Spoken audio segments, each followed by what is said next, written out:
নাস্তিকতা নিবাজ্জাক দিন ইসলাম জিন্দাবাদ, নাস্তিকতা নিবাজ্জাক দিন ইসলাম জিন্দাবাদ। কোটি প্রাণের কি আওয়াজ, পদাদ্রয় সার পাবে না এই বাংলাটাই হবে না, মুসলমানরা জেগেছে আজ। তোলো তোলো আওয়াজ তোলো, জোর কদমে সামনে চলো, বজ্র কণ্ঠে আওয়াজ তোলো, সবাই মিলে একে তালে দাও না স্লোগান, নারায়ে তাকবীর, নারায়ে তাকবীর। নাস্তিকতা নিবাজ্জাক দিন ইসলাম জিন্দাবাদ, নাস্তিকতা নিবাজ্জাক দিন ইসলাম জিন্দাবাদ। কোটি প্রাণের কি আওয়াজ, পদাদ্রয় ছাড় পাবে না এই বাংলাটাই হবে না, মুসলমানরা জেগেছে আজ। তোলো তোলো আওয়াজ তোলো, তোর কদমে সামনে চলো, বজ্র কণ্ঠে আওয়াজ তোলো, সবাই মিলে একে তালে দাও না স্লোগান, নারায়ে তাকবীর, নারায়ে তাকবীর। ইসলামের এই জন্য দেশের হয়েছে জন্ম, ইসলামের বিরুদ্ধে গেলে দেশ হবে ভিন্ন, কথা বলেন ঠিক কিনা? ইসলামের এই জন্য দেশের হয়েছে জন্ম, ইসলামের বিরুদ্ধে গেলে দেশ হবে ভিন্ন। ইসলামের বিরুদ্ধে যারা নিয়েছ অবস্থান, এই বাংলা এটাই হবে না, যাও হিন্দুস্তান, যাও হিন্দুস্তান, কথা বলেন ঠিক কিনা?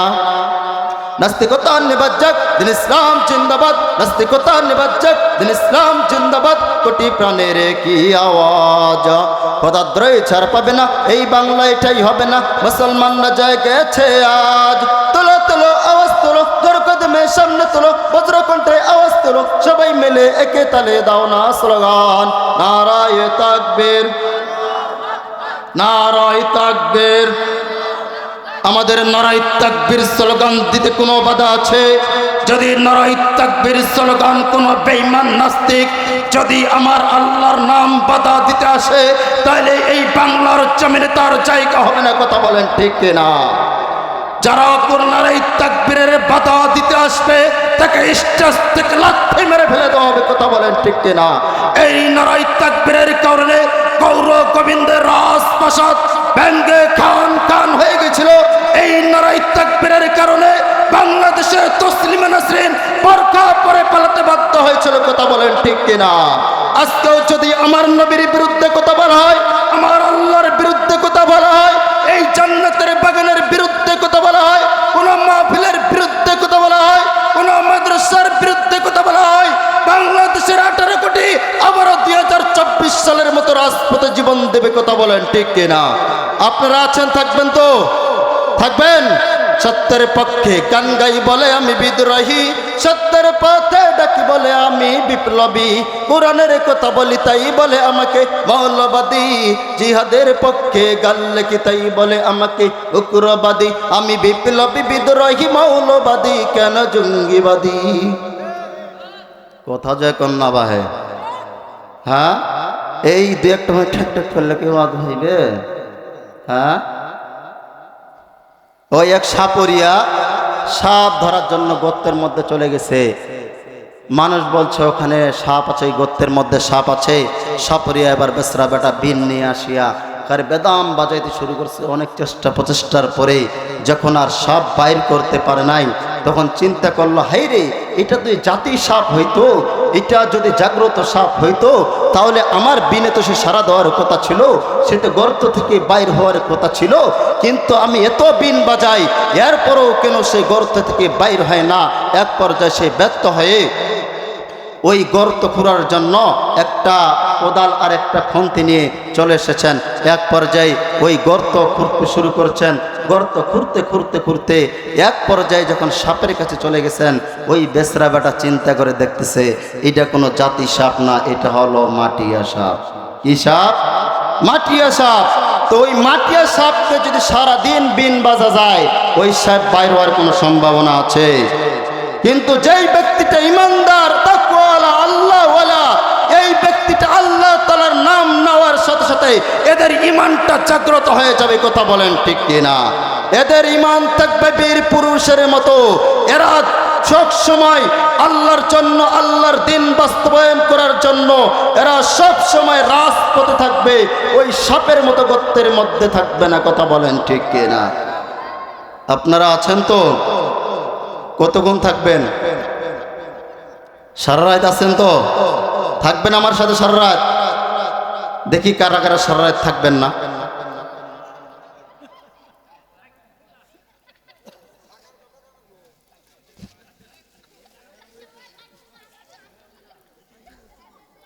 কান খোলা রাখেন, চোখ খোলা রাখেন, বক্তা কুন্দু চ্যাংরা বাহে। অতএব ওই ঘুম পারলে হবার নয়, হুজুর কি কথা কয় সেটার উপরে মনোযোগ হতে হবে। কথা বলেন ঠিক কি না? নাহলে পিছন থেকে বর্ডার থেকে পার হয়ে আসে আবার মুসলমানদেরকে লাথি গুড়ি খেতে হবে। কথা বলেন ঠিক কি না? এই জন্য আপনারা আছেন তো, তাকবীর দিতে পারবেন? এখন বলেন তো, এখানে যারা বসেছে এরা সবাই মুসলমান না? মা বোনদের পর্দার মধ্যে, প্যান্ডেলের মধ্যে মা বোনেরা বসে গেছে, পুরুষ প্যান্ডেলের মধ্যে পুরুষরা বসে গেছে। এখন বলেন তো, যারা বাইরে ঘোরাফেরা করতেছে এরা কি বলতে পারেন? এরা হলো হিজড়া। কি বলেন? আরো জোরে বলেন। কারণ মুসলমান তো জান্নাতের প্যান্ডেলের মধ্যে আছে, পুরুষ তো পুরুষ প্যান্ডেলের মধ্যে আছে, ইমানদার তো ইমানদারের প্যান্ডেলের মধ্যে রয়েছে, মা বোনেরা তো মা বোনের পর্দার মধ্যে রয়েছে। যেই সমস্ত হিজড়া মার্কা মুসলমান রাস্তায় দিয়ে ঘোরাফেরা করতেছে এরা চিরতর ইসলামের দৃশ্য। কথা বলেন ঠিক কিনা? এরাই হলো ইসলামের আসল শত্রু, এরাই বাংলার জমিনকে নষ্ট করতেছে। কথা বলেন ঠিক কিনা? কিন্তু আজকে তাকাইয়া দেখেন, এই পোলাগুলোই আবার আগামীকালকে তারা একটা নর্তকী দিবস পালন করার জন্য প্রস্তুতি গ্রহণ করতেছে। কথা বলেন ঠিক কি না? আজকে যদি এখানে বলা হতো যে আজকে এই প্যান্ডেলের মধ্যে আসিতেছে পরিমণি, তাহলে আমার মনে হয় না এই এলাকার বুড়া চাচা পর্যন্ত 1 নম্বর সিরিয়ালের জন্য সামনে থাকতো। কথা বলেন ঠিক কি না? কিন্তু আজকে এখানে পরিমণি নাই, এখানে আল্লাহর ওলিরা এই জায়গার মধ্যে অবস্থান করতেছে। কথা বলেন ঠিক কিনা? আমি শুধু 10 ঘন্টা জার্নি করে এসেছি। কয়েক ঘন্টা? 10 ঘন্টা। গতকালকে আমার মাহফিল ছিল আবরার হক আসিফ হুজুরের সাথে। ওই প্রোগ্রাম শেষ করে রাতের মধ্যে আবার আমার গন্তব্য স্থানে পৌঁছে আবার সকালের দিকে আপনাদের এই প্রোগ্রামের জন্য রওনা দিয়েছি। 10 ঘন্টা যানবাহন করে আপনাদের কাছে হাজির হয়েছি। তাহলে আমি এসেছি আপনাদের কাছে কিছু দাওয়াত পৌঁছে দেওয়ার জন্য, কিছু শোনার জন্য। এর থেকে কিছু শুনে আমল করবেন, এর বিনিময়ে আল্লাহ রাব্বুল আলামিন কাল কিয়ামতের ময়দানে দিবেন। কথা বলেন ঠিক কি না? আমি এখন এখানে আপনাদের কাছে মুসাফির। দেখেন আপনাদের কাছে আসতে গিয়ে কি পরিমাণ ঘটনা ঘটে গেছে শোনার দরকার আছে না নাই? সকালে ঘুম থেকে উঠে গেছি, ওঠার পরে যখন এই প্রোগ্রামের উদ্দেশ্য রওনা হয়ে গেছি, এক পর্যায়ে যখন অর্ধেক রাস্তা এসে গেলাম, তাকাইয়া দেখলাম আমার গাড়ির মিটারের মধ্যে তেলের সিগন্যাল দিতেছে। কি দিতেছে বলেন তো বাজান? তেলের সিগন্যাল দিতেছে। পেটের মধ্যে যদি খাবার না থাকে তাহলে সারাদিন ওয়াজ করে কোনো কাজে আসবে না। তো আমার গাড়ির মধ্যে যখন তেলের সিগন্যাল মারতেছে, এক পর্যায়ে আমি তাকাইয়া দেখলাম আমার গাড়ির মধ্যে যদি আমি খাবার না দেই, এই গাড়ি আমাকে গন্তব্য জায়গার মধ্যে পৌঁছাইয়া দিবে না। ঠিক আপনাদের ডিমলা শহরের মধ্যে আল্লাহ তাআলার কি নীলা খেলা। পাম্পের মধ্যে চলে গেলাম, পাম্পের মধ্যে যাওয়ার পরে দেখলাম হাইরে আল্লাহ, বিশাল বড় একটা লাইন। কেন জানি হাফ কিলোমিটার, প্রায় 500 থেকে 600 লোক দাঁড়িয়ে আছে। আমি চিন্তা করলাম আজকে মনে হয় মাহফিলে যাওয়া হবে না। আল্লাহ তাআলার কাছে ফরিয়াদ করে বললাম, ওগো আল্লাহ, মানুষগুলো বড় আশা করে আমাকে দাওয়াত দিয়েছেন, আল্লাহ তুমি যদি ওই জায়গার মধ্যে আমাকে পৌঁছাইয়া না দাও তাহলে আমি বড় বেইজ্জত হয়ে যাব। আর যেই মানুষটা আমাকে দাওয়াত দিয়েছেন এই মানুষটাও বেইজ্জত হয়ে যাবে। ও আল্লাহ, তুমি তো তোমার বান্দাকে ইজ্জত সম্মান দান করো, তোমার বান্দাকে তুমি তো কখনো বিপদের মধ্যে ফেলাইতে চাও না। কি করলাম, গাড়িটা এক পাশে পার্কিং করিয়া চলে গেলাম পাম্পের মালিকের কাছে।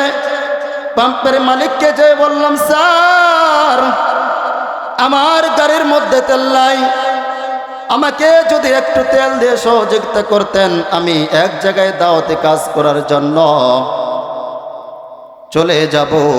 এবার ওই স্যার আমাকে চিনতে পারে নাই, বলছে ভাই কোনো মতে সম্ভব নয়, আমি তেল দিতে পারো না।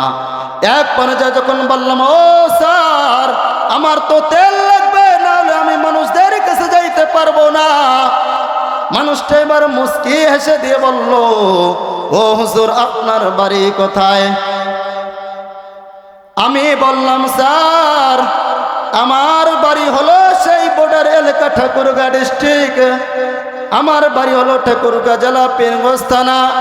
ডাক দিয়ে বলেন, হুজুর কোনো টেনশন নাই, আমি হলাম আপনার ঠাকুরগাঁ এলাকার মানুষ, অতএব হুজুর আপনি দাওয়াতে কাজ পৌঁছার জন্য আপনি রওনা দিয়েছেন, আপনার গাড়িটা ব্যাক সাইড দিয়ে নিয়ে আসেন, আমি তেল দিতে বলতেছি, আপনি তেল নিয়ে ওই দাওয়াতের কাজের মধ্যে চলে যান। বলেন আল্লাহু আকবার। ফায়সালা কার? আল্লাহর ফায়সালা ছাড়া বান্দা কখনো সম্ভব হয় না।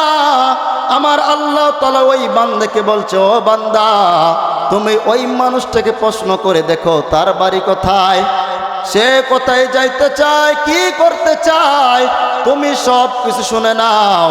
ও বান্দা তোমরা যে এখানের মধ্যে বসেছ, আল্লাহ রাব্বুল আলামিন ফেরেশতাকেও বলবে, ও ফেরেশতা দেখো তো তোমার বান্দাগুলো কি জন্য ওই জায়গার মধ্যে বসে আছে। ফেরেশতারা বলবে, ও আল্লাহ ওই জায়গার মধ্যে কোরআনের কথাগুলো হয়, এই জন্য ওই মানুষগুলো ওই জায়গার মধ্যে বসে আছে। আল্লাহ রাব্বুল আলামিন কাল কিয়ামতের ময়দানে বলবেন, ওই ব্যক্তিদেরকে আপনি জান্নাতের ফয়সালা করিয়া দেন। সুবহানাল্লাহ বলবেন না? না, বাড়ির চাচা চাচি নিষেধ করছে, ভাই নিষেধ করছে। নিষেধ যদি না করে সুবহানাল্লাহ বললে এত কিপটামি কেন? আল্লাহ রাসূল সাল্লাল্লাহু আলাইহি ওয়াসাল্লাম বলেছেন, যে ব্যক্তি একবার সুবহানাল্লাহ বলবে তার জান্নাতে একটা খেজুর গাছ লাগানো হবে, আর ওই খেজুর গাছটা দীর্ঘ ছায়া হবে। একটা দ্রুত ঘোড়া যদি 5 বছর দৌড়ায় ওই ছায়া অতিক্রম করতে পারবে না। এরপরও সুবহানাল্লাহ বাইর হয় না রে। এখন বলেন হুজুর তো বলে গেল খালেকের কণ্ঠে ওয়াজ করে, আপনারা অপেক্ষা করেন সময় মতো টান চলে আসবে। তার আগে দেখেন, আপনাদের বড় খাতা হয়ে যখন আমি পাটগ্রামে চলে আসলাম, পাটগ্রামে আসার পরে যেই ভাই আজকে আমার সাথে অসংখ্যবার যোগাযোগ করেছেন, যিনি আসার জন্য বারবার যোগাযোগ করেছেন, এরপর যখন পাটগ্রামে চলে আসলাম, পাটগ্রাম থেকে বলতেছেন, হুজুর আপনি চলে আসেন দহগ্রামে। তো কথা যেমন কাজ সেমন আমি রওনা দিয়ে দিলাম। এক পর্যায়ে আপনাদের দহগ্রাম নাকি দহগ্রাম বাজারের ওই পাশে একটা বিডিআর ক্যাম্প রয়েছে, কারণ সাধারণত এনডিআর পাশে একটা বিজিবি ক্যাম্প থাকে। তো একটা বিজিবি ক্যাম্প পার হয়ে গেলাম। দেখেন কেমন একটা ইতিহাস আজকে এটা রেকর্ড হবে, আজকের ইতিহাস আপনাদের কালকে পেয়ে যাবেন। তো আমি যখন দহগ্রামের উদ্দেশ্যে যখন রাস্তার মধ্যে ঢুকলাম, দেখলাম সাধারণত বিজিবি গুলো চলাচল করতেছে। আমার মিডিয়ার ভাই ডাক দিয়ে বলেন, হুজুর আমরা একদম বর্ডার এলাকার মধ্যে চলে এসেছি। আমি বলেছি আমিও তো বর্ডার এলাকার মানুষ, ওতে বর্ডারে এসেছে কোনো ভয় নাই, আছে নাই। তো বিডিআর ক্যাম্প পার হয়ে গেলাম। পার হওয়ার কিছু দূর পরে একটা বড় সাইনবোর্ড দেখলাম, এই পাশে রাস্তায় বলক দিয়েছেন, আবার ওই পাশের মধ্যে বলক দিয়েছেন। ওখানে লেখা আছে, থামুন আপনার পরিচয় দিন। কি লেখা আছে? থামুন আপনার পরিচয় দেন। আল্লাহু আকবার। আমি ঠাকুরগাঁ থেকে আসলাম এই দহগ্রামে পরিচয় দেওয়ার জন্য। আবার যে লেখা আছে থামুন পরিচয় দিয়ে যান, কাকে পরিচয় দেব? লোক নাই। এক পর্যায়ে তাকাইয়া দেখি ওই ঘর থেকে একজন বিডিআর আসতেছে। ওই ক্যাম্পটা পার হওয়ার পরই সামনে আসেই দেখি বিশাল বড় একটা ইন্ডিয়ার সাইনবোর্ড টাঙ্গা রয়েছে। এক কথা ইন্ডিয়ার পতাকা টাঙ্গে দেওয়া আছে। আমি ভয়ের সাথে ব্রেক গাড়িটা দাঁড় করাইলাম। দাঁড় করাইয়া মিডিয়া ভাইকে বলতেছি, ভাই আমরা তো মনে হয় ভুল করে ইন্ডিয়ার মধ্যে ঢুকে গেলাম, আমার মনে হয় আর বাঁচার পথ নাই। কারণ আমাদেরকে সামনে বলছিল থামুন, আপনার পরিচয় দিয়ে যান। আমাদের সব থেকে ভুল হয়েছে, ওই যে সাইনবোর্ডটা রয়েছিল মনে হয় ওই সাইনবোর্ডকে আমাদেরকে পরিচয় দিয়ে আসার লাগতো যে আমরা বাংলাদেশ থেকে এসেছি, আপনার ইন্ডিয়ার মধ্যে ঢুকতে চাই। যখন পতাকা দেখলাম আমার মিডিয়ার ভাই ডাক দিয়ে বলেন, হুজুর আপনি গাড়িটা ব্রেক করেন, তাড়াতাড়ি গাড়িটা ঘুরান, না হলে আমাদেরকে এই বিএসএফ গুলো ধরে তাদের জেলের মধ্যে বন্দি করবে। আর জেলের মধ্যে যদি বন্দি করে দেয় আজকে কোরআনের ময়দানে আর যাওয়া হবে না। আমিও ভয় পেয়ে গেলাম, গাড়ি পিছাবো না আগাবো কোনো কায়দাই পাই না। হঠাৎ করে দেখি 3-4টা বিএসএফ একদম বড় বড় গুলি নিয়ে আমার সামনে হাজির। আমি তো আরো মুসিবতে পড়ে গেলাম। আমার জীবন মনে হয় আজকে শেষ। জীবনও বিএসএফ এর কাছে পড়ি নাই, আজকে বিএসএফ এর সামনে পড়ছি, না জানি আজকে কি হয়ে যায়। এক পর্যায়ে দেখলাম এক যুবক ভাই তার সুন্দরী বউকে নিয়ে ওই গেট থেকে বাইর হইতেছে।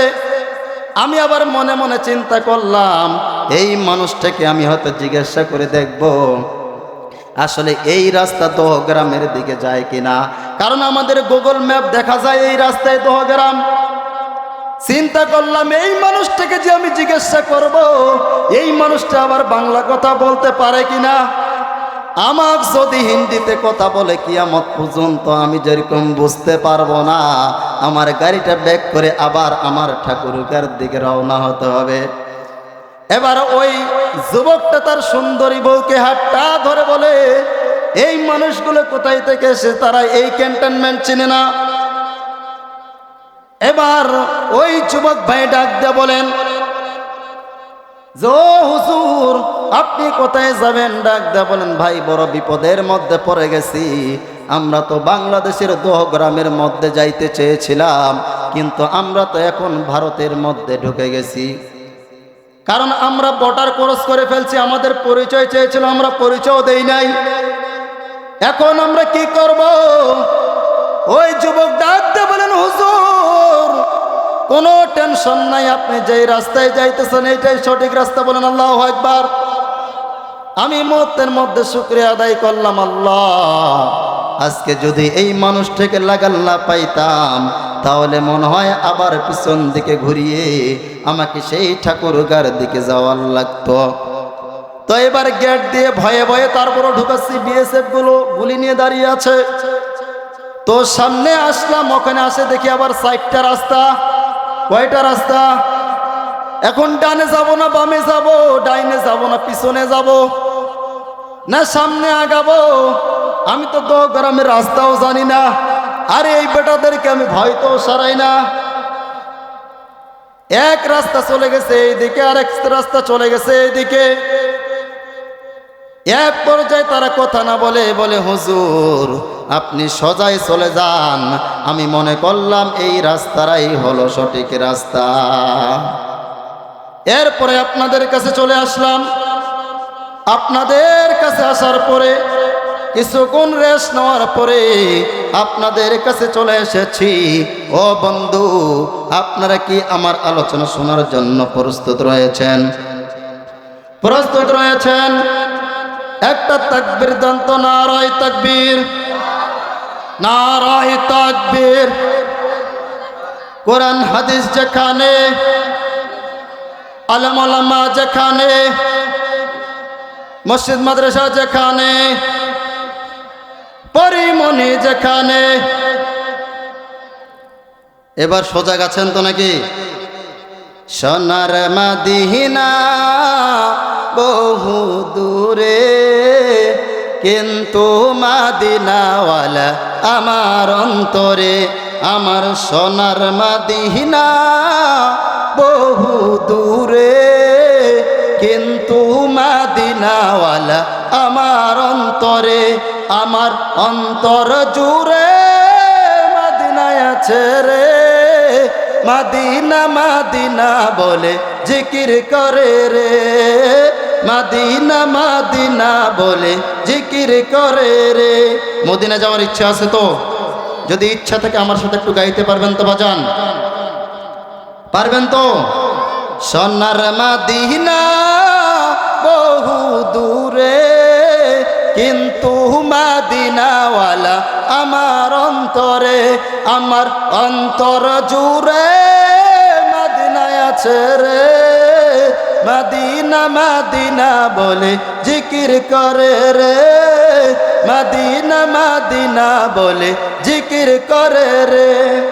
যে গিয়েছে একবার সোনার মদিনা, তার মনে আর যে কোনো দুঃখ রইল না। যে গিয়েছে একবার সোনার মদিনা, তার মনে আর যে কোনো দুঃখ রইল না। আমার অন্তর জুড়ে মদিনায় আছে রে। মাদিনা মাদিনা বলে জিকির করে রে, মাদিনা মাদিনা বলে জিকির করে রে।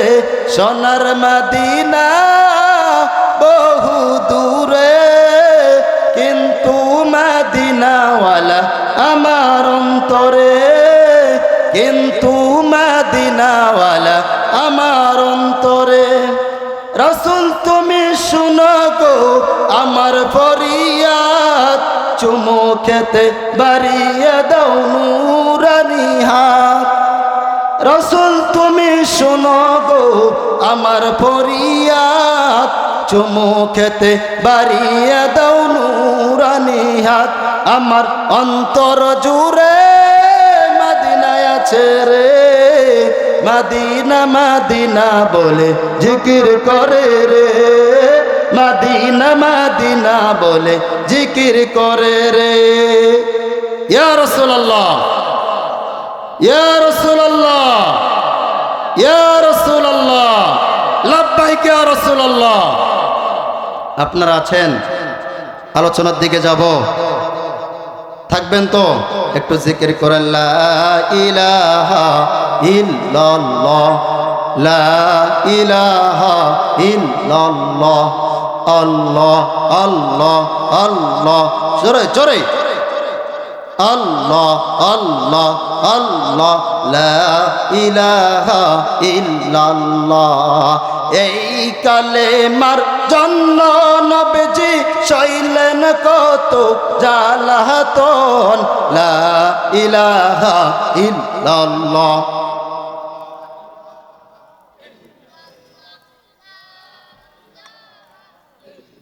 লা ইলাহা ইল্লাল্লাহ, লা ইলাহা ইল্লাল্লাহ।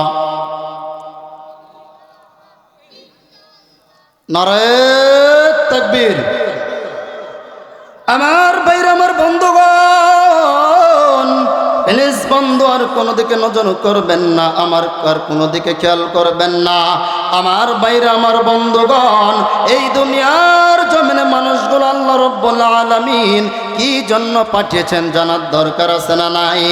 আমার ভাইরা, আমার বন্ধুগণ, আল্লাহ রাব্বুল আলামিন এই দুনিয়ার জমিনে মানুষগুলো পাঠিয়েছেন।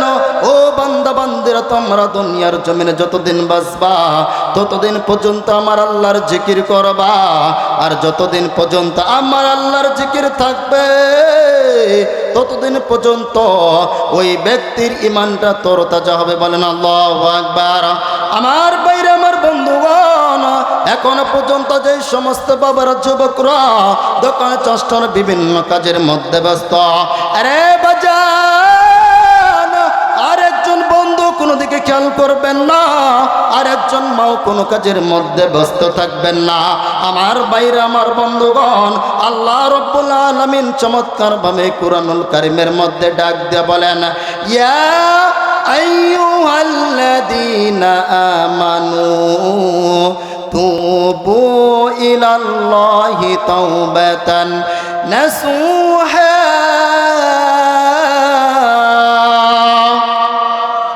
আমার আল্লাহ রাব্বুল আলামিন কুরআনুল কারীমের মধ্যে ডাক দিয়ে বলেন, ও আমার বান্দা বান্দিরা, যারা তোমরা দুনিয়ার জমিনে অন্যায় করেছো, যারা তোমরা জুলুম করেছ, নিজের নফসকে কষ্ট দিয়েছ, ও বান্দা তোমরা নিজের উপরে জুলুম করার কারণে তোমরা যদি আল্লাহকে বলতে পারো, ওগো আল্লাহ আমি বড় ভুল করে ফেলছি, ওগো আল্লাহ আমাকে ক্ষমা করে দাও। আরে বন্ধু প্লিজ বন্ধু, আর কোনো দিকে নজর নাই, আর কোনো দিকে খেয়াল করবেন না। আমার আল্লাহ রাব্বুল আলামিন বলে, যে ব্যক্তি আমার সব সময় জিকির করে, যেই ব্যক্তিটা আল্লাহু আকবার সুবহানাল্লাহ আলহামদুলিল্লাহ লা ইলাহা ইল্লাল্লাহ পড়ে, আমার আল্লাহ বলে ওই ব্যক্তিটা হলো জিন্দা। আর যেই ব্যক্তিটা এই চারটা জিকিরের মধ্যে নাই, ওই ব্যক্তিটার অন্তরটা হলো মরা। কি এই ব্যাপারে আল্লাহ রাসূল সাল্লাল্লাহু আলাইহি ওয়াসাল্লাম সাহাবায়ে কেরামদেরকে আরজ করে বলছেন, ও সাহাবায়ে কেরাম, ৬০,০০০ ইহুদি খ্রিস্টানদের বিরুদ্ধে তোমাদেরকে যুদ্ধের ময়দানে যাইতে হবে, বেঈমানদের বিরুদ্ধে তোমাদেরকে লড়তে হবে।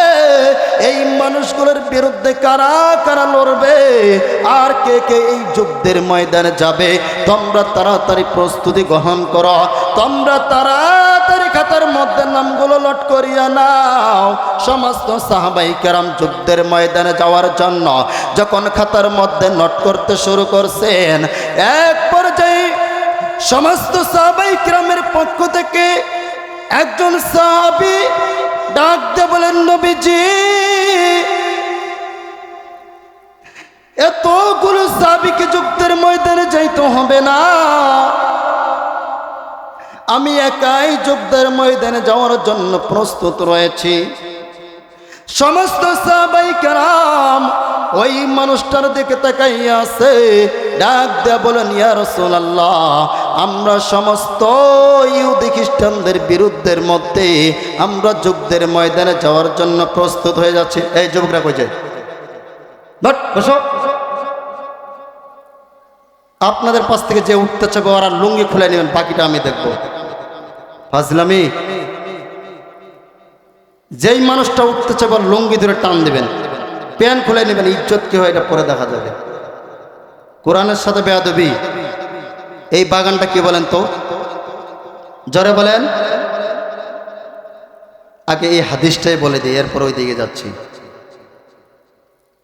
মায়ের নবী রাহমাতুল লিল আলামিন সাহাবায়ে কেরামদেরকে আরজ করে বলতেছেন, ইয়া রাসূলুল্লাহ, ইয়া হাবিবাল্লাহ, ও সাহাবায়ে কেরামরা, তোমরা ভালো করে শুনিয়া নাও, দুনিয়ার জমিনে এমন একটা জান্নাতের বাগান রয়েছে, তোমরা যখন ওই জান্নাতের বাগানের পাশ দিয়ে হাঁটাহাঁটি করবা, তখন তোমরা অবশ্যই জান্নাতের বাগানের মধ্যে বসে যাবা। সাহাবায়ে কেরাম আরজ করল, নবীজি দুনিয়ার জমিনে আবার জান্নাতের বাগান হয় কেমনে? দুনিয়ার জমিনে জান্নাতের বাগান আবার কেমনে হয়? জান্নাত জাহান্নামের বিষয় তো হলো আখিরাতের বিষয়, দুনিয়ার জমিনে আবার জান্নাতের বাগান কেমনে হয়? মায়ার নবী রাহমাতুল লিল আলামিন সাহাবায়ে কেরামদেরকে আরজ করে বলতেছেন, সাহাবায়ে কেরাম, দুনিয়ার জমিনে হলো ওই জায়গাটা হলো জান্নাতের বাগান। দুনিয়ার জমিনে যেই জায়গার মধ্যে কোরআনের কথা বলা হয়, যেই জায়গার মধ্যে হাদিসের কথা বলা হয়, যেই জায়গার মধ্যে আলেম ওলামা আসে, এই জায়গাটাই হলো জান্নাতের বাগান। সুবহানাল্লাহ বলবেন না? তাহলে এখন কোন জায়গার মধ্যে বসে আছেন? জান্নাতের বাগানের মধ্যে। ও মানুষ, দুনিয়ার জমিনে একটা ক্যামেরার মধ্যে বন্দি করলে হাজার হাজার বছর পরে সেই ভিডিও ফুটেজ আমরা দেখতে পারি।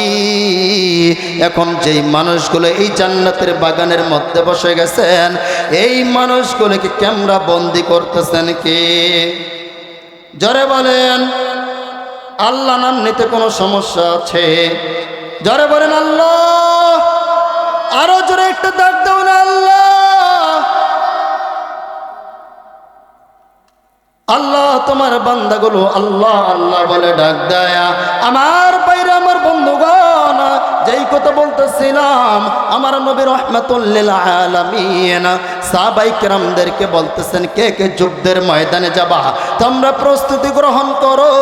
সমস্ত সাহাবায়ে কেরাম যখন খাতার মধ্যে নোট করতে শুরু করলেন, সাহাবায়ে কেরামদের নামগুলো লিখতে শুরু করলেন, মিডিল থেকে একজন যুবক সাহাবী ডাক দিয়ে বলেন, ওগো নবীজি, আমি যুদ্ধের ময়দানে যাওয়ার জন্য প্রস্তুত রয়েছি, তবে সবাইকে যুদ্ধের ময়দানে যাইতে হবে না। আমি খালিদ বিন ওয়ালিদ একাই 60,000 ইহুদি খ্রিস্টানদের বিরুদ্ধে যুদ্ধে যাওয়ার জন্য প্রস্তুত রয়েছি। এবার মায়ের নবী রাহমাতুল্লিল আলামিন ডাক দিয়ে বলেন, ও খালিদ বিন ওয়ালিদ, তুমি কি পাগল হয়ে গেছো নাকি? 60,000 ইহুদি খ্রিস্টানদের বিরুদ্ধে তুমি যুদ্ধের ময়দানে যাওয়ার জন্য তুমি প্রস্তুতি গ্রহণ করতেছ? খালিদ বিন ওয়ালিদ ডাক দিয়ে বলেন, ওগো নবীজি, আমি 60,000 ইহুদি খ্রিস্টানদের বিরুদ্ধে আমি খালিদ বিন ওয়ালিদ একাই যথেষ্ট। মায়ের নবী ডাক দিয়ে বলেন, ও খালিদ বিন ওয়ালিদ, তুমি কেমনে 60,000 ইহুদি খ্রিস্টানদের বিরুদ্ধে তুমি যুদ্ধ করবা? এবার সাহাবায়ে কেরাম ডাক দিয়ে বলেন, ওগো নবীজি, আপনি একদিন এক সমাবেশের মধ্যে বলেছিলেন, ও সাহাবায়ে কেরাম, যেই মানুষগুলো সব সময় আল্লাহর জিকির করে, যেই মানুষগুলো আল্লাহ তাআলার জিকিরের মধ্যে মশগুল থাকে, এই মানুষগুলোর অন্তরটা হলো জিন্দা, আর যেই মানুষগুলো আল্লাহর জিকিরের মধ্যে নাই, এই মানুষগুলো হলো মৃত। ওগো নবীজি, মুসলমানরা কালিমা গ্রহণ করছে, মুসলমানরা আল্লাহু আকবার বলছে, মুসলমানরা সুবহানাল্লাহ বলছে, অতএব মুসলমানের অন্তরগুলো হলো জীবিত, আর ওই ইহুদি খ্রিস্টানরা তারা জিকিরের মধ্যে নাই, তারা হলো মৃত। ওগো নবীজি, 60,000 ইহুদি খ্রিস্টানদের বিরুদ্ধে আমি খালিদ বিন ওয়ালিদ একাই যুদ্ধের ময়দানে লড়ব, বলেন সুবহানাল্লাহ।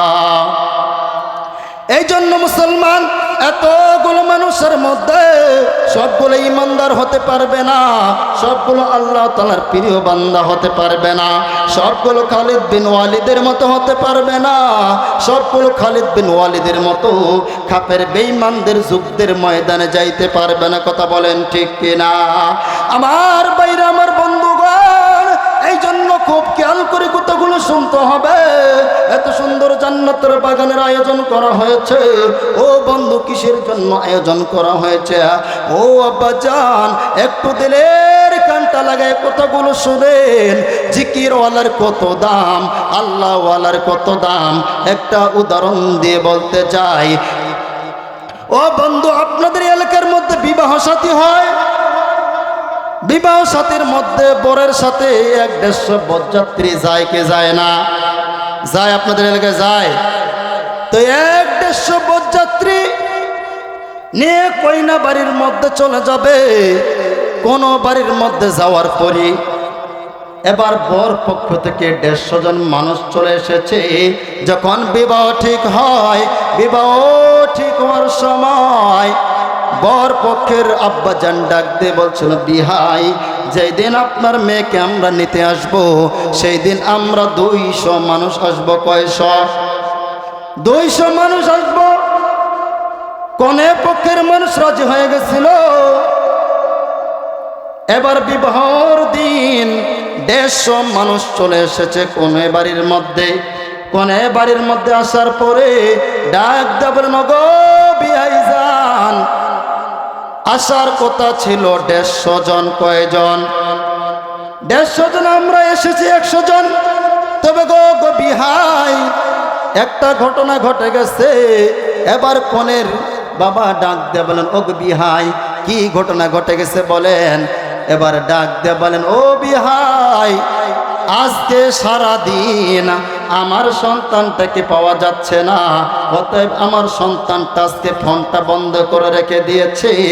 আপনি আমার 150 জন মানুষ আসার কথা ছিল, 100 জন মানুষকে খাবার দিয়ে দেন, আপনার মেয়েকে আমরা অন্য দিন নিয়ে যাব। এখন বলেন তো, ওই বিবাহ কি হবে? ওই বিবাহ যেমন হবে না, ও বন্ধু, যেমন বর্ষারা বিবাহ বাড়ির মানুষ সম্মান পায় না, খাবার পায় না। এবার কনে বাড়ির মেয়ের বাবা ডাক দিয়ে বলেন, ও বিহাই, যেভাবে এসেছেন আপনি তাড়াতাড়ি সেভাবে বিদায় হন, কারণ এই বিবাহ হবে না।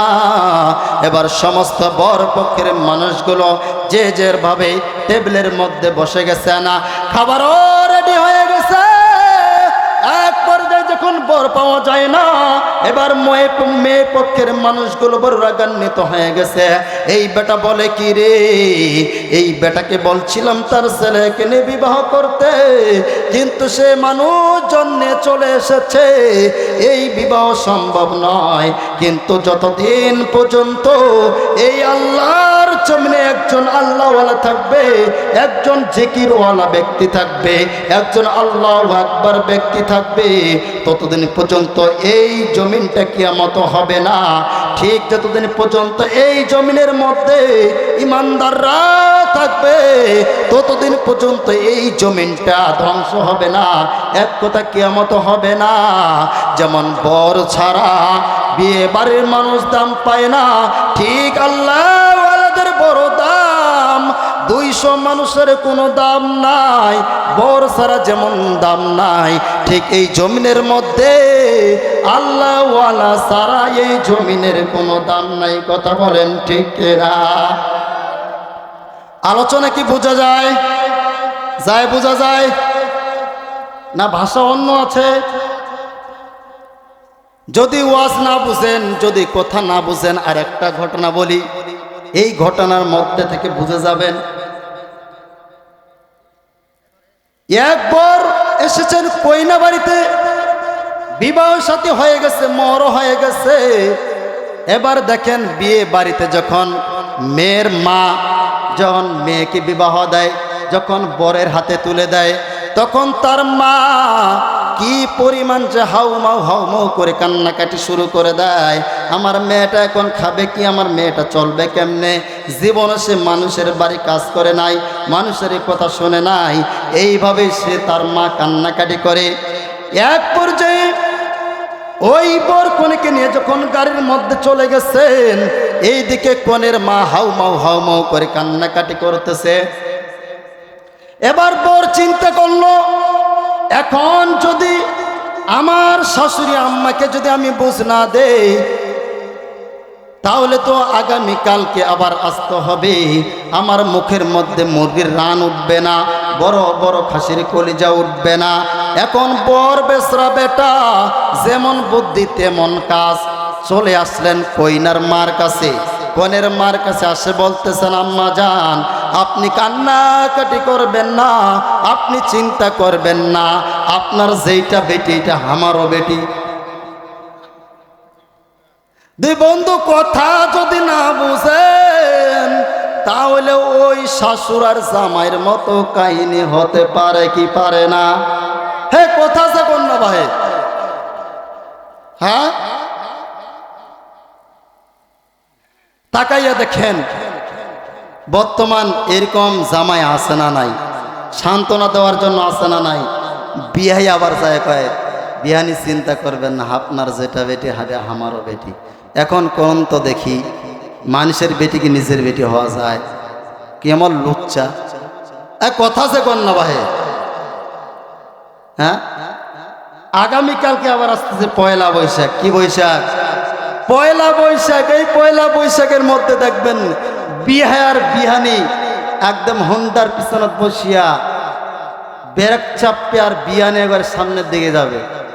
বিহাই কবে, বাহ খালুচ্চা বিহানি, কি খালুচ্চা। বিহাই গাড়ির সামনে থেকে কবে, বাহ পাইছি আজকে এখন ড্রাইভার। হ্যাঁ কথা যে কন না। গতবার আপনাদের এই কি বলে ওইটাকে, লালমনির হাটের ওই পাশে কুড়িগ্রামে ঠিক পয়লা বৈশাখের দিন বাবা দাওয়াত নিয়ে আসতেছি কোরআনের। তো আমি দেবীগঞ্জ পার হয়ে লোকাল রোডে ঢুকছি। তো পয়লা বৈশাখের দিন এক বেটা এখন বড় গাড়ি নিয়ে পিছনে একটা মাইয়া উঠাইছে। তো আমি ড্রাইভিং করতেছি, হঠাৎ করে আমার চোখ উপরে চলে গেল। চোখ উপরে উঠে দেখি কিরে, এটা জান্নাতের পরী নাকি? একদম সাদা ভিগভিগা শাড়ি পরছে, আবার পেটও দেখা যায়, আবার পিঠেও দেখা যায়। আমি কই নাউজুবিল্লাহ, এটা একদম স্বয়ং জান্নাতের পরী। নাউজুবিল্লাহ করবেন না? মুসলমানদের জন্য পয়লা বৈশাখ পালন করা জায়েজ? মুসলমানের সন্তান কিভাবে আজকে পয়লা বৈশাখে যায়, মুসলমানের সন্তান কিভাবে নাচ গান করে, এটা মুসলমানের সন্তান হতে পারে না। যেই সন্তান পয়লা বৈশাখ উপলক্ষে করে গান বাজনা করবে, মনে করবেন এই সন্তানের মধ্যে অবৈধ সন্তান রক্ত রয়েছে। কথা বলেন ঠিক? কথা আমি ঠিক কই, আপনারা কইছেন? দোষ কিন্তু আপনাদের। তাহলে পয়লা বৈশাখ পালন করা যাবে না, গান বাজনা করা যাবে না, মোটরসাইকেলের পিছনে বিহাই বিহানি ভাবিকে নিয়ে ঘোরা যাবে না। মাশাআল্লাহ, এখন আবার ডিজিটাল যুগ।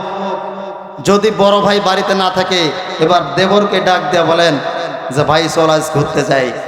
এবার দেবরও মনে মনে চিন্তা করেছে, চল ভাবি যাই। এই দেবরও গাড়ি চালায় আর পিছনে কি করে ব্রেক চাপে, আর পিছন থেকে সে কারেন্ট শর্ট নেয়। কি শর্ট নেয়? এরকম লুচ্চা আছে না নাই? এই কথা যে কয় না যুবকরা রে, আছে ভাই আছে। এই দোষ কি যুবকদের? কথা বলেন, এই দোষ কার? গার্জিয়ানের দোষ, মা বাবার দোষ। কারণ তারা মেয়েকে কন্ট্রোল করতে পারে না, তারা মেয়েদেরকে রাস্তার মধ্যে ছেড়ে দিয়েছে। কথা বলেন ঠিক কিনা? আবার দেখবেন যে কিছু কিছু মেয়ে তারা রাস্তায় যে চলে, বুড়া চাচা পর্যন্ত দেখে থাকে। কথা বলেন ঠিক কিনা? আবার দেখবেন অনেক মেয়ে তারা রাস্তা দিয়ে চলে, তাদের উন্নাটা গলার মধ্যে থাকে। কথা বলেন ঠিক কিনা? ওদের এই উন্নাটা থাকার দরকার ছিল কোথায়? মাথায়। কিন্তু এই মাথা থেকে নামতে নামতে ঘাড়ে, আর কয়দিন পর দেখবেন এইটাও নাই। আছে বাজান? আছে? এটাও নাই। এসব হচ্ছে কিসের কারণে? মোবাইলের কারণে। কিসের কারণে? মোবাইলের কারণে। আবার এরা দেখবেন আগামীকালকে কত রকম পয়লা বৈশাখের শাড়ি কিনবে, জামা কিনবে, এগুলা পরে আবার তারা ঘুরতে যাবে। কেউ কেউ আবার পন্তার ইলিশ খাবে। কথা বলেন ঠিক কিনা? সকালবেলা পন্তা খেয়ে বৈশাখের ওই দিনে, বিকালে আবার উঠছে মেটে ইংলিশ হিন্দি গানে। কথা বলেন ঠিক কিনা? ওই কি শুনে না শুনে ওই কুদ্দি কাদ্দি বাড়িতে চলে আসে। কথা বলেন ঠিক কিনা? এ সারাদিন কি চালায়? হিন্দি গান শুনে আবার এ বাড়ির মধ্যে আসে। তাহলে এই সন্তান নষ্ট হওয়ার সম্ভাবনা আছে না নাই? এই সন্তানকে সঠিক জায়গায় নেয়ার দায়িত্ব হলো আপনাদের। এর পিছনে আমি গবেষণা করে দেখলাম, এর পিছনে সমস্ত গুনার পিছনে সমস্যা হলো মোবাইল। কথা বলেন ঠিক কিনা? এই মোবাইলের কারণে অসংখ্য সংসার নষ্ট হয়ে যায়, এই মোবাইলের কারণে অসংখ্য মেয়ে নষ্ট হয়ে যায়, এই মোবাইলের কারণে অসংখ্য যুবকের ঘুম আরাম হয়ে যায়, এই মোবাইলের কারণে অনেক রাত যুবক যুবতী ঘুমায় না। কথা বলেন ঠিক কিনা? আবার এই মোবাইলের কারণে আজকে মানুষ কলম দিয়ে চিঠি লেখাও বন্ধ হয়ে গেছে। কথা বলেন ঠিক কিনা? দেশে মোবাইল আইছে, চিঠি বন্ধ হইয়াছে, দেওয়ানা বানাইছে, পলা মাইয়ার মনের কথা ভাসে বাতাসে। কথা বলেন ঠিক কিনা? দেশে মোবাইল আইছে, চিঠি বন্ধ হইয়াছে, দেওয়ানা বানাইছে, পলা মাইয়ার মনের কথা ভাসে বাতাসে। আরে পলা মাইয়ার মনের কথা ভাসে বাতাসে। আরে পলা মাইয়ার মন বাদ ফেসবুকে এখন, রাত্রি বাইরে চ্যাটিং কইরা কাটাই সারাক্ষণ। যুবক ভাইরা কথা কয় না কে? আরে পলা মাইয়ার মন বাদ ফেসবুকে এখন, রাত্রি বাইরে চ্যাটিং কইরা কাটাই সারাক্ষণ। এই মোবাইল পাইয়া ওই মদনের মাইয়া, এই মোবাইল পাইয়া ওই মদনের মাইয়া কি কামটি ঘটাইছে, স্বামীর সংসার রাইখা নাকি পলাইয়া গেছে। আছে না নাই? হাজার হাজার প্রমাণ। 2 সন্তান 3 সন্তানের মা 17 বছরের যুবকের সাথে পালাই। কথা বলেন ঠিক কিনা? নাই নাই, ইন্টারনেট ফেসবুকের মধ্যে দেখেন না, ওই চায়না থেকে মেয়ে বেলে চলে আসে বাংলাদেশে। এই মোবাইল পাইয়া ওই মদনের মাইয়া কি কামটি ঘটাইছে, স্বামীর সংসার রাইখা নাকি পলাইয়া গেছে। আরে স্বামীর সংসার রাইখা নাকি পলাইয়া গেছে। দেশে টিকটক আসিয়া গেল সবই বাসিয়া, সিদ্দিক চোরে নায়ক হইছে আইডি খুলিয়া। কথা বলেন ঠিক কিনা? দেশে টিকটক আসিয়া গেল সবই ভাসিয়া, সিদ্দিক চরে নায়ক হইছে আইডি খুলিয়া। এই ফেসবুকে হাই কি জাদু আছে ভাই, পলা মাইয়াই বইজাছে পড়াশোনা তৈলা রাখে ষষ্ঠম আকাশে। কথা বলেন ঠিক কিনা? আমার বাইরে আমার বন্ধুগণ, বন্ধু আর কোনো দিকে নজর নাই, আর কোনো দিকে খেয়াল নাই। দেখেন না, চমৎকার একটা ঘটনা আপনাদের কাছ থেকে বলে বিদায় নিব রে বন্ধু। আরে বন্ধু, মায়ার নবী রাহমাতুল্লিল আলামিন এই দুনিয়ার জমিনের মানুষগুলোকে, যেই মানুষগুলোকে জাহান্নামে হয়ে যাচ্ছিল, যেই মানুষগুলো জাহান্নামের দিকে ধাপিত হয়ে যাচ্ছিল, যেই মানুষগুলো শিরকের অন্তর্ভুক্ত হয়ে যাচ্ছিল, যেই সময় মানুষগুলো গাছের পূজা মাছের পূজা, যেই সময় মানুষগুলো বিভিন্ন পূজার মধ্যে লিপ্ত হয়ে গিয়েছিল, আমার বাইরে আমার বন্ধুগণ, এই সময়ের মানুষগুলোকে জাহান্নাম থেকে বাঁচার জন্য মায়ার নবী রাহমাতুল্লিল আলামিন যখন কালিমার দাওয়াত দিতে শুরু করলেন, আরে বন্ধু, কালিমার দাওয়াত দিতে দিতে এক পর্যায়ে কাফের মুশরিকরা চিন্তা করলো, হায়রে আল্লাহ, আব্দুল্লাহর বেটা মোহাম্মদ যে হারে কালিমার দাওয়াত দিতে শুরু করছে, এই মানুষগুলো, বেঈমান মানুষগুলোকে সে তো তার ধর্মের মধ্যে নিয়ে চলে যাবে, আমার ধর্মের মধ্যে সে নষ্ট করে ফেলবে, আমার ধর্মের মানুষগুলোকে সে কালিমা গ্রহণ করে ফেলবে। এবার সমস্ত ইহুদি খ্রিস্টানরা চিন্তা করলো, আব্দুল্লাহর বেটা মোহাম্মদ বড় খারাপ হয়ে গেছে, এই আব্দুল্লাহর বেটা মোহাম্মদকে যদি এই দুনিয়ার জমিন থেকে বিদায় না করা যায়, এই আব্দুল্লাহর বেটা মোহাম্মদ আমাদের ধর্মের মানুষগুলোকে ক্ষতি করে ফেলবে, আমাদের ধর্মের মানুষগুলোকে তার ধর্মের মধ্যে নিয়ে চলে যাবে। আমার বাইরে আমার বন্ধুগণ, এবার আব্দুল্লাহর বেটা মোহাম্মদ যখন কালিমার দাওয়াত দিতে শুরু করেছে না, আবু জেহেল তার সমস্ত সৈন্যপন্নদেরকে ডাক দিয়ে বলেন, আব্দুল্লাহর বেটা মোহাম্মদ সে বড় খারাপ হয়ে গেছে, এই আব্দুল্লাহর বেটা মোহাম্মদকে এই দুনিয়ার জমিন থেকে বিদায় করতে হবে, আব্দুল্লাহর বেটা মোহাম্মদকে এই দুনিয়ার জমিন থেকে বিদায় করে দিতে হবে, তার কল্লাটা আলাদা করে দিতে হবে। আবু জেহেল তার সমস্ত সৈন্যপন্নদেরকে যখন বলে দিল, সমস্ত সৈন্যরা চলে আসলো, বিশাল বড় একটা সেমিনারের আয়োজন করা হলো। ওই সেমিনারের মধ্যে আবু জেহেল ডাক দিয়ে বলেন, ও আমার সৈন্যরা, তোমরা ভালো করিয়া শুনিয়া নাও, আব্দুল্লাহর বেটা মোহাম্মদকে এই দুনিয়ার জমিনে আর বাঁচিয়ে রাখা যাবে না, এই আব্দুল্লাহর বেটা মোহাম্মদ বড় বাড়াবাড়ি করতেছে। এবার আবু জেহেল ঘোষণা দিয়ে দিল, এই মোহাম্মদকে যে হত্যা করতে পারবে তাহলে আমি তাকে 100 উট দিয়া দিব। আমার ভাইরা আমার বন্ধুগণ, এবার সমস্ত ইহুদি খ্রিস্টানরা চুপ করে বসে রয়েছে। এক পর্যায়ে পিছন থেকে ওমর এখনো মুসলমান হন নাই, ওমর এখনো কালিমা গ্রহণ করে নাই। আমার বাইরে আমার বন্ধুগণ, ওমর ডাক দিয়ে বলেন, ও আবু জেহেল, আমি আব্দুল্লাহর বেটা মোহাম্মদকে হত্যা করব, আমি আব্দুল্লাহর বেটা মোহাম্মদ কল্লাটা আপনার কাছে এনে দেব। আবু জেহেল ডাক দিয়ে বলেন, ওমর তুমি আজকে সফল, তুমি আজকে সফল, এতগুলো সৈন্যপন্ন থাকতে তুমি আব্দুল্লাহর বেটা মোহাম্মদকে তুমি হত্যা করতে চেয়েছো, তুমি যদি মোহাম্মদের কল্লাটা আনে দিতে পারো তাহলে আমি তোমাকে পুরস্কৃত করব। এবার ওমর আর ওই জায়গার মধ্যে রইলেন না মোহাম্মদকে হত্যা করার জন্য। এবার যখন সামনের দিকে অগ্রসর হয়েছে, একটা দৌড় মারিয়ে বাড়ির দিকে রওনা হয়েছে। আমার বাইরে আমার বন্ধুগণ, একটু দিলের কানটা লাগাও, একটু কথাগুলো শোনো, কি সুন্দর ঘটনা। দেখো না, দেখো না নিজেকে পরিবর্তন করতে পারো কিনা। আমার আল্লাহ এই মাহফিলের কারণে তোমাকে আজকে ইমানদার বানাই দিতে পারে, তোমাকে এখানে জান্নাতি ব্যক্তি বানাইয়া দিতে পারে, তোমাকেও কালিমাওয়ালা বানাইয়া দিতে পারে, তোমাকে ইসলামের সৈনিক বানাইতে পারে, তোমাকে প্রিয় নবী হযরত মুহাম্মদ সাল্লাল্লাহু আলাইহি ওয়াসাল্লামের উম্মত হওয়ার সুযোগ করে দিতে পারে। আমার ভাইরা, আমার বন্ধুগণ, এবার ওমর বাড়ির দিকে ছুটছেন।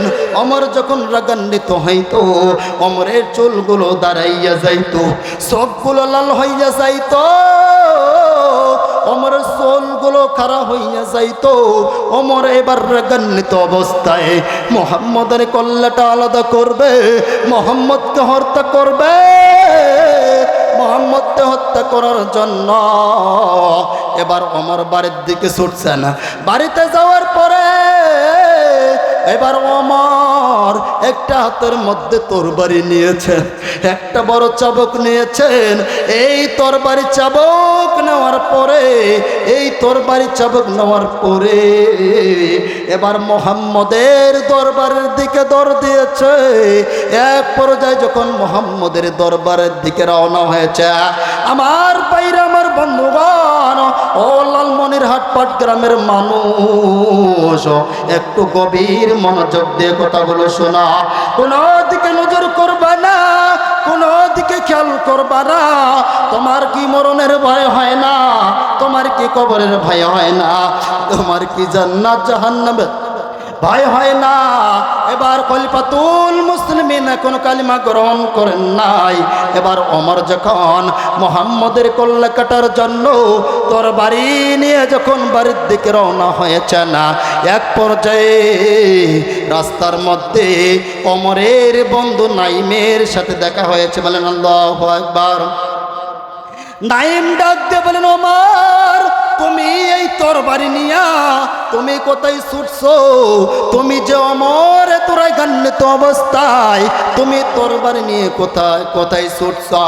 ওমর ডাক দিয়ে বলেন, বন্ধু নাইম, আমি ছুটছি রে, আবু জাহেল আমাকে হুকুম করছে মুহাম্মদকে হত্যা করতে হবে।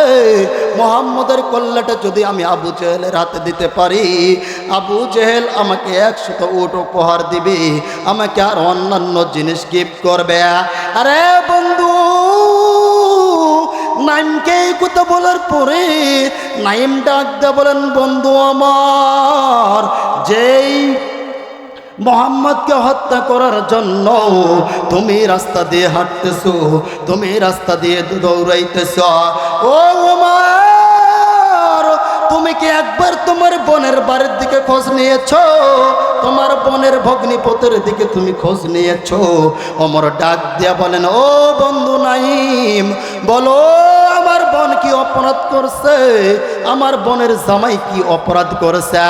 বন্ধু নাইম ডাক দিয়ে বলেন, খলিফাতুল মুসলিমিন ওমর, তুমি কি জানো না তোমার বোন নবীর কাছে কালিমা পড়ে মুসলমান হয়ে গেছে? ওমর, শুধু তাই নয়, তোমার বোনের সাথে তোমার বোনের জামাইও কালিমা পড়ে মুসলমান হয়ে গেছে। জি, তুমি কি জানো না তোমার বোন কালিমা গ্রহণ করছে, তোমার ভগ্নিপতি কালিমা গ্রহণ করছে? এবার ওমরের মাথা গরম হয়ে গেছে। ওমর ডাক দা বলেন, বন্ধু নাইম, তোমার কি মাথা নষ্ট হয়ে গেছে? তোমার কি মাথা নষ্ট হয়ে গেছে নাকি?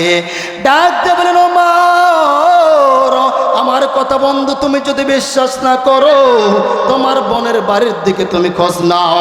এবার ওমর পাগলা বেশে এবার তার বোনের বাড়ির দিকে রওনা হয়েছে। এক পর্যায়ে বোনের বাড়ির দরজার মধ্যে দাঁড়িয়ে গেছে। দরজার মধ্যে দাঁড়ার পরে ওমর দেখে ঘরের মধ্যে থেকে গুনগুন গুনগুন করে কোরআনের আওয়াজ ভাসতেছে। বলেন আল্লাহু আকবার। এবার ওমর অনেকক্ষণ বোনের বাড়ির দরজার মধ্যে দাঁড়ার পরে এক পর্যায়ে সহ্য না করতে পেরে তার বোনের দরজার মধ্যে জোরে একটা লাথি মেরে দিয়েছে। লাথি মেরে দেওয়ার পরে ওমর এবার ভিতরের দিকে ঢুকে গেছে। ওমর ঢুকিয়া দেখে ওমরের বোন বসে বসে আমার আল্লাহর কোরআন পড়ে। এবার ওমর ডাক দিয়ে বলেন, বোন রে তুমি কি পড়ো? বলে আমি আল্লাহর কিতাব পড়ি। বলেন আল্লাহু আকবার। আল্লাহর কিতাব পড়ো? বলে তোমাকে এই কিতাব ছাড়তে হবে। আমি শুনলাম তুমি নাকি কালিমা গ্রহণ করছ। ডাক দা বলেন, ভাই ওমর আমি এই কালিমা অনেক আগে গ্রহণ করছি। ওমর ডাক দা বলেন, এই কালিমা তোমাকে ছাড়তে হবে। ওমরের বোন ডাক দা বলেন, ভাই ওমর আমি এখন বুঝতে শিখেছি, আমি এখন জানতে শিখেছি, আমি এই কালিমা ছাড়তে পারব, এই কালিমা ছাড়তে পারব না। আমার বাইরে আমার বন্ধুগণ, এক পর্যায়ে ওমর ডাক দা বলেন, বোন রে তোমাকে আমি বড় ভালোবাসি, তোমাকে আমি বড় মহব্বত করি। ও বোন তুমি তাড়াতাড়ি কালিমা ছেড়ে দাও। ওমরের বোন ডাক দা বলেন, ভাই রে আমি কোরআন ছাড়তে পারবো না। ওমর ডাক দা বলেন, বোন রে তুমি যদি আল্লাহর কিতাব না ছাড়ো, মুহাম্মদের কালিমা না ছাড়ো, তাহলে তোমাকে আমি হত্যা করে ফেলবো, তোমাকে আমি মেরে ফেলবো। ওমরের বোন ডাক দা বলেন, ভাই ওমর এই কোরআনের জন্য আমি জীবন দিতে পারি, আমি তোমার কাছে কল্লাও আলাদা করতে পারি। বোন বেহুশ হইয়া যায়, আবার হুঁশ ফিরিয়া আসে। এক পর্যায়ে ওমর ডাক দিয়ে বলেন, বোন রে তারপরেও কি কালিমা ছাড়বি না? ওমরের বোন ডাক দিয়ে বলেন, ভাই ওমর আমার জীবন দিয়া দিব কিন্তু কালিমা দিব না। ওমর ডাক দিয়ে বলেন, ও বোন রে তুই এমন কোন কিতাব মেনে নিয়েছিস, এমন কোন নবীকে মেনে নিয়েছিস, কোন কিতাব মেনে নিয়েছিস আমাকে একটু পড়ে শোনা। বলেন আল্লাহু আকবার। ওমরের বোন এবার পড়তে শুরু করছেন, আলিফ লাম মিম যালিকাল কিতাবু লা রাইবা ফিহি হুদাল লিল মুত্তাকিন। আল্লাহু আকবার। ওমর যত শুনে ওমরের আর অন্তরটা তাজা হইয়া যায়, ওমরের ঈমান বৃদ্ধি পায়। এক পর্যায়ে ডাক দিয়ে বলেন, বোন রে আমি আর ওই ইহুদি খ্রিস্টানদের মধ্যে থাকতে চাই না, আমার এই কিতাবটা একটু ধরতে দাও, এই কিতাবটা একটু পড়তে দাও, এই কিতাবটা একটু আমাকে নাড়তে দাও।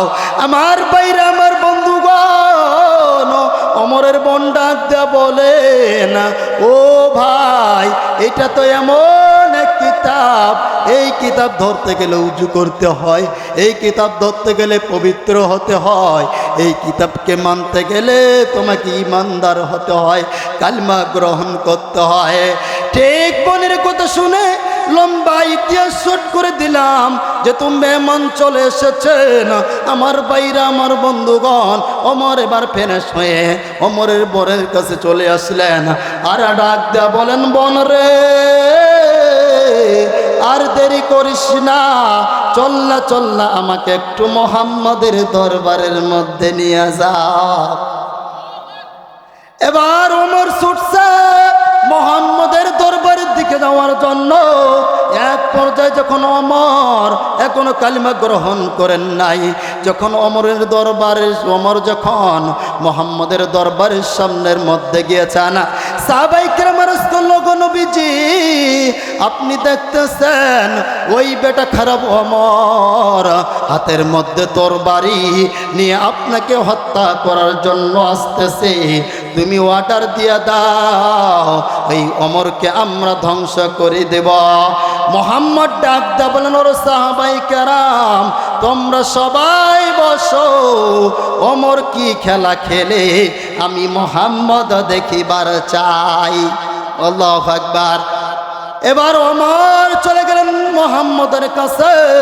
মুহাম্মদের কাছে যাওয়ার পরে ছোট্ট বাচ্চার মতো ওই তরবারিটা মুহাম্মদের পায়ের সামনে বিছাইয়া দিয়া বলে, ওগো নবীজি, আমি এসেছিলাম আপনাকে হত্যা করার জন্য, কিন্তু আমার বোনের কোরআন তেলাওয়াত করা দেখে, আমার বোনের ঈমান দেখে আমার কেন জানি মনে হয় ওগো নবীজি আপনার জন্য মানব জীবন দিতে চাই, আপনার জন্য কল্লা দিতে চাই। অতএব আমি ওমর বুঝে গেছি আপনার ধর্মই হলো শ্রেষ্ঠ ধর্ম। ওগো নবীজি আর দেরি করবেন না, আমার দ্রুত আপনি কালিমা পড়াইয়া দেন।